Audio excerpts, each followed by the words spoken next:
ओम दुम दुर्गाए नमः। भक्तों, आपका इस चैनल में स्वागत करती हूँ। आज की जो वीडियो है वो है कीलक स्तोत्र का पाठ आपको करके सुनाऊंगी। अगर आप दुर्गा सप्तशती का पाठ करते हैं या सुनते हैं तो सबसे पहले आपको कवच का पाठ, अर्गला स्तोत्र का पाठ और कीलक का पाठ अवश्य रूप से करना चाहिए। उसके बाद आपको आरती और सबसे लास्ट में आपको क्षमा याचना जरूर करनी चाहिए। तो चलिए कीलक का आपको पाठ करके सुनाती हूँ।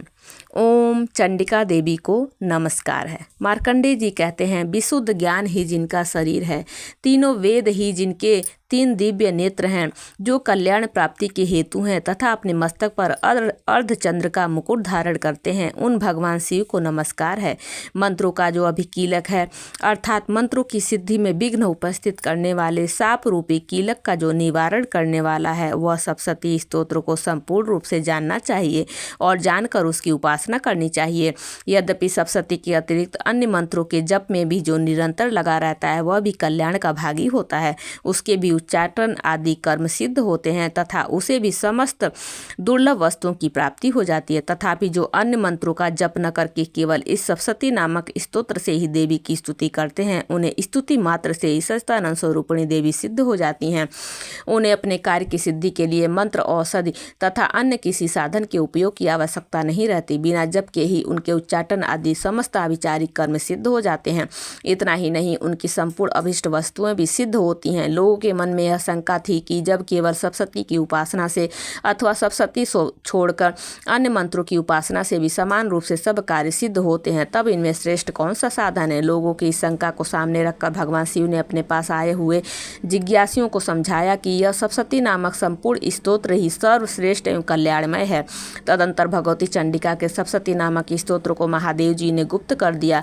सप्तशती के पाठ से जो पुण्य प्राप्त होता है उसकी कभी समाप्ति नहीं होती, किंतु अन्य मंत्रों के जप जन्य पुण्य की समाप्ति हो जाती है। अतः भगवान शिव ने अन्य मंत्रों की अपेक्षा जो सप्तशती की ही श्रेष्ठता का निर्णय किया, उसे यथार्थ ही जानना चाहिए। अन्य मंत्रों का जप करने वाला पुरुष भी यदि सप्तशती के स्तोत्र और जप का अनुष्ठान कर ले तो वह भी पूर्ण रूप से कल्याण का भागी होता है। इसमें तनिक भी संदेह नहीं है। जो साधक कृष्ण पक्ष की चतुर्दशी अथवा अष्टमी को एकाग्रचित होकर भगवती की सेवा में अपना सर्वस्व समर्पित कर देता है और फिर उसे प्रसाद रूप से ग्रहण करता है, उसी पर भगवती प्रसन्न होती हैं, अन्यथा उनकी प्रसन्नता नहीं प्राप्त होती। इस प्रकार सिद्धि के प्रतिबंधक रूप कील के द्वारा महादेव जी ने इस स्तोत्र को कीलित कर रखा है। जो पूर्वोक्त रीति से निष्कीलन करके इस सप्तशती स्तोत्र को प्रतिदिन स्पष्ट उच्चारण पूर्वक पाठ करता है, वह मनुष्य सिद्ध हो जाता है, वही देवी का पार्षद होता है और वही गंधर्व भी होता है। सर्वत्र विचरते रहने पर भी इस संसार में उसे कहीं भी भय नहीं होता। वह अपमृत्यु के वश में नहीं पड़ता तथा देह त्यागने के अनंतर मोक्ष प्राप्त कर लेता है। अतः कीलन को जानकर उसका परिहार करके ही सप्तशती का पाठ आरंभ करें। जो ऐसा नहीं करता उसका नाश हो जाता है। इसलिए कीलक और निष्कीलन का ज्ञान प्राप्त करने पर ही यह स्तोत्र निर्दोष होता है और विद्वान पुरुष इस निर्दोष स्तोत्र का ही पाठ आरंभ करते हैं। स्त्रियों में जो कुछ भी सौभाग्य आदि दृष्टिगोचर होता है वह सब देवी के प्रसाद का ही फल है। अतः इस कल्याण में स्तोत्र का सदा जप करना चाहिए।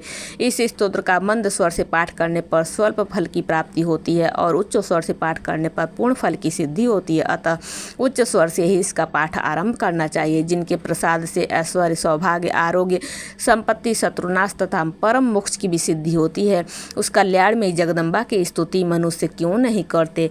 बोलिए माँ जगत की जननी माँ जगदम्बा की जय।